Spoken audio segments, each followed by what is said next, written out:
I'm gonna make a desk adjustment, okay? Yes, sir. This is like crooked or something weird. Does my camera look crooked or am I going cuckoo? Can you hear? How do you hear me? Do you hear me okay? It really well. Let me just get my mic in front of me. I was having a little bit of trouble with it. Wow, this is gonna be so much fun. I cannot wait. What did you have for breakfast today? Nothing. What? That is not healthy. I'm fasting. I'm having peaches.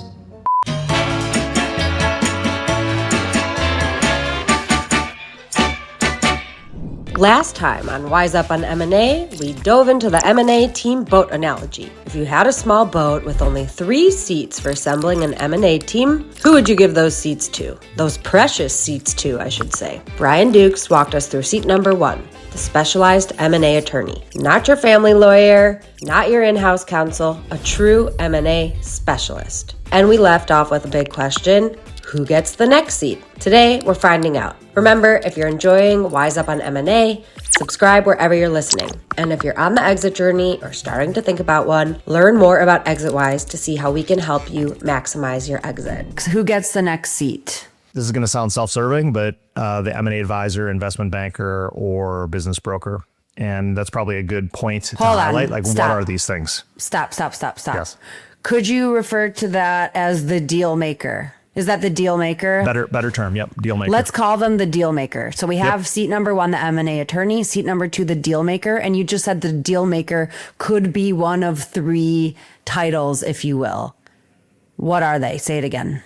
So they're typically, they're used interchangeably, but it's typically a size thing, a size of transaction. A business broker tends to do deals, call it $2 million in enterprise value or below. Oftentimes they have real estate included. So think more Main Street businesses, local businesses, restaurants, maybe very small manufacturing situations that have, just as much value in the real estate as they do in the business themselves.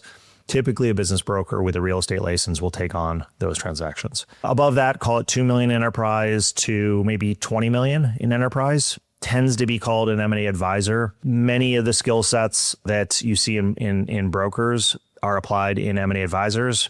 I like to say that M&A advisors have just seen more deal volume. They've been through more transactions. They understand the nuances of buy and sell. And they typically will bring a more national or even global view of the buyer pool, because most M&A advisors aren't selling those very localized businesses. They're looking to sell businesses that are more transferable nationwide or globally. Then you get to the really big transactions where investment bankers are going to take over. We've all heard the big investment banking brands. There's definitely some great boutique bankers as well, but they're handling transactions, and each of them have their own thesis. But typically you'll start really looking at investment bankers at maybe 25 million in enterprise value and above. They of course choose, or try to get into, the $1 billion transactions as quickly as possible. But you have some that are boutique, super qualified, tons of experience that are going to do an awesome job on a $30 or $40 million transaction. Okay, so it seems like the easiest way to break down these different deal makers, to your point, is kind of the size of the deal. And you're saying regardless of the size of the deal, you should have one of these people, either the broker, the M&A advisor, or the investment banker.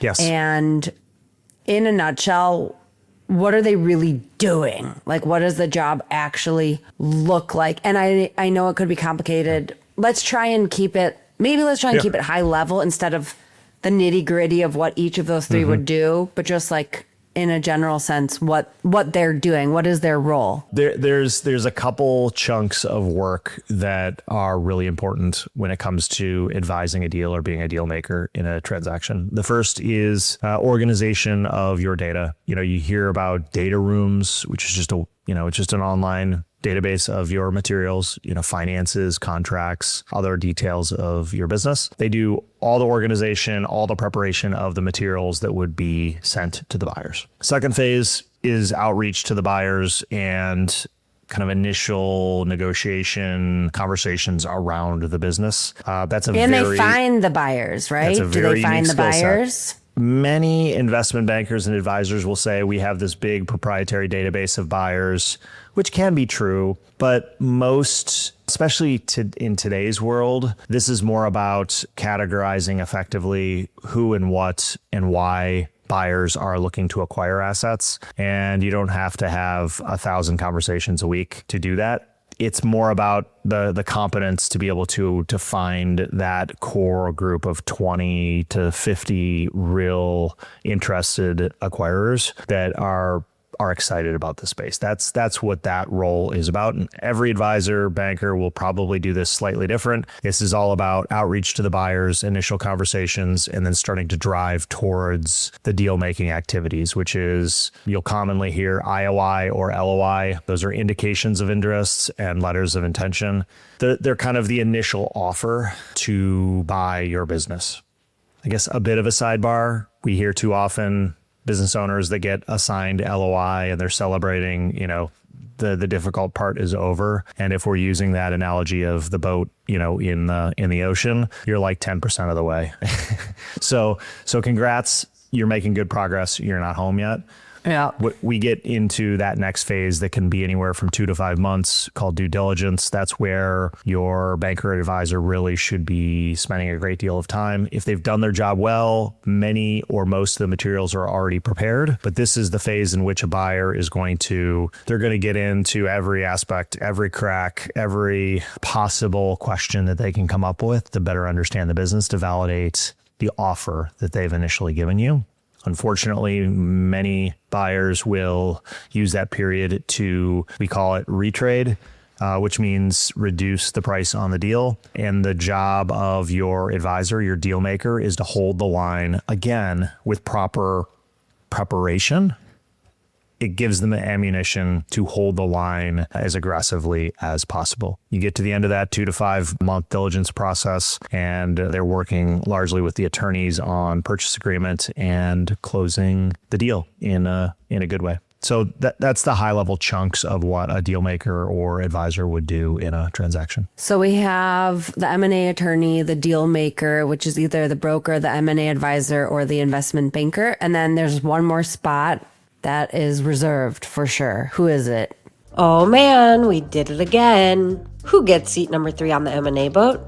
Find out on next week's episode of Wise Up on M&A. See you then.